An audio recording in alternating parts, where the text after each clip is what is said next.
Assalamualaikum warahmatullahi wabarakatuh. Hari ini kita akan membahas penyakit dan gangguan pada sistem reproduksi. Beberapa faktor yang dapat menyebabkan gangguan pada sistem reproduksi diantaranya tumor, infeksi virus atau bakteri, kelainan fisiologis pada organ reproduksi. Berikut ini adalah kelainan pada organ reproduksi. Yang pertama adalah epididimitis, merupakan peradangan pada saluran reproduksi laki-laki. Gejala dari penyakit ini adalah adanya rasa nyeri disertai pembengkakan pada salah satu testis. Yang kedua adalah prostatitis, peradangan pada prostat yang sering disertai dengan peradangan pada uretra. Gejala-gejalanya berupa pembengkakan yang dapat menyumbat uretra sehingga timbul rasa nyeri dan sulit buang air kecil. Penyumbatan uretra yang kronis dapat menimbulkan pembendungan, infeksi, dan kerusakan pada kandung kemih dan ginjal. Selanjutnya, kanker serviks. Kanker serviks dapat ditemukan secara dini dengan menggunakan teknik pap smear, yaitu suatu cara pengambilan jaringan serviks dan diperiksa di bawah mikroskop. Pemeriksaan ini dapat dilakukan setiap tahun.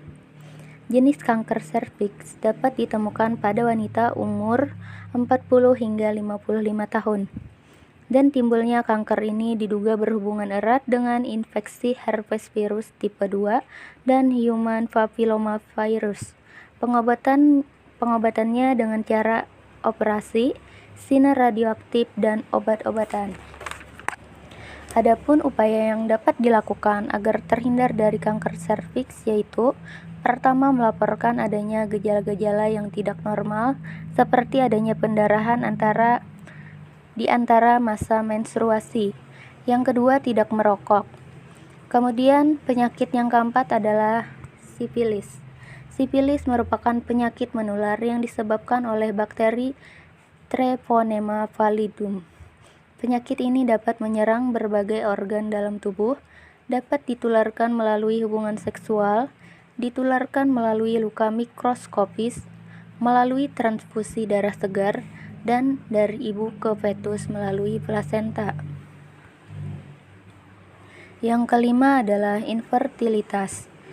Infertilitas merupakan ketidakmampuan untuk menghasilkan keturunan. Pada pria diartikan ketidakmampuan sperma untuk membuahi ovum. Infertilitas dapat disebabkan oleh gangguan spermatogenesis dan oogenesis, tersumbatnya saluran sperma, tersumbatnya tuba Fallopi, dan gangguan pada rahim. Yang keenam ada impotensi, merupakan ketidakmampuan penis untuk ereksi atau mempertahankan ereksi.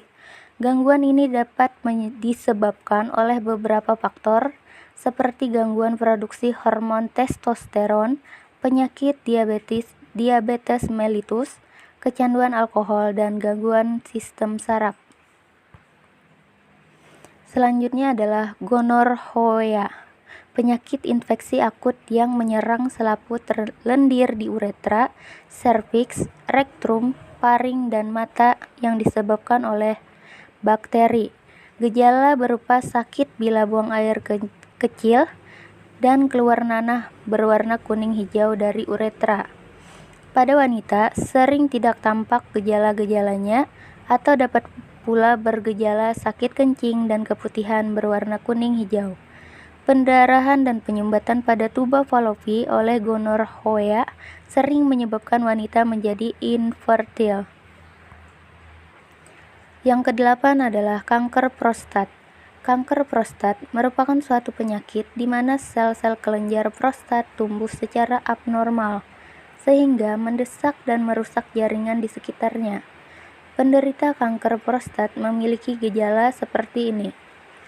Yang pertama, nyeri pinggul atau punggung.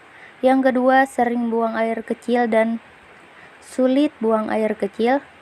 Yang ketiga, urin berdarah.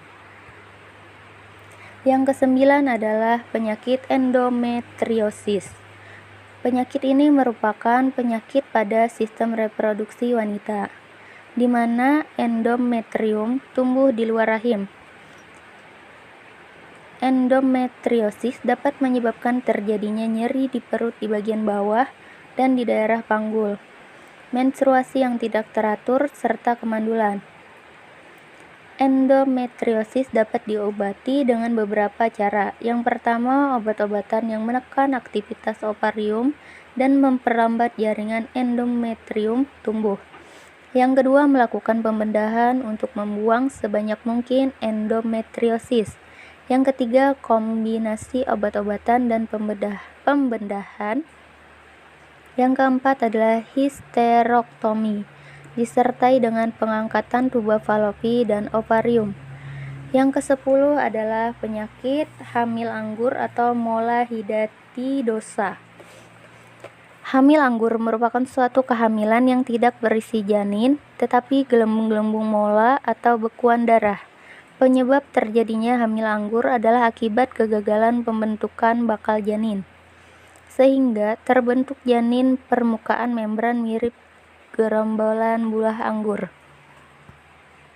Yang ke-11 adalah Candyloma acuminata.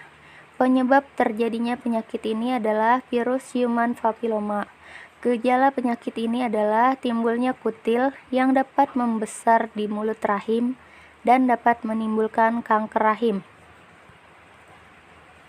Selanjutnya adalah upaya pencegahan penyakit dan gangguan sistem reproduksi.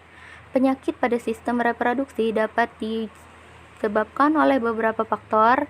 Yang pertama adalah kurang menjaga kebersihan organ reproduksi. Apabila kebersihan organ reproduksi kurang dijaga, akan dapat dengan mudah terjangkit penyakit yang disebabkan oleh jamur, bakteri, atau parasit lain. Berikut ini adalah beberapa upaya untuk pencegahan penyakit dan gangguan pada sistem reproduksi. Yang pertama, menggunakan pakaian yang berbahan katun dan bertekstur lembut. Hindari memakai pakaian ketat seperti jeans. Yang kedua, biasakan membilas dengan bersih setelah buang air besar atau kecil. Gunakan tisu atau handuk untuk mengeringkan sisa air. Selanjutnya, rajin mengganti celana dalam sehari 2-3 kali sehari. Lalu memotong rambut di sekitar daerah organ sistem reproduksi apabila sudah panjang, dan rajin berolahraga dan banyak mengonsumsi buah. Demikian materi yang dapat Ibu sampaikan pada hari ini. Semoga kita dapat terhindar dari penyakit dan gangguan pada organ sistem reproduksi. Wassalamualaikum warahmatullahi wabarakatuh.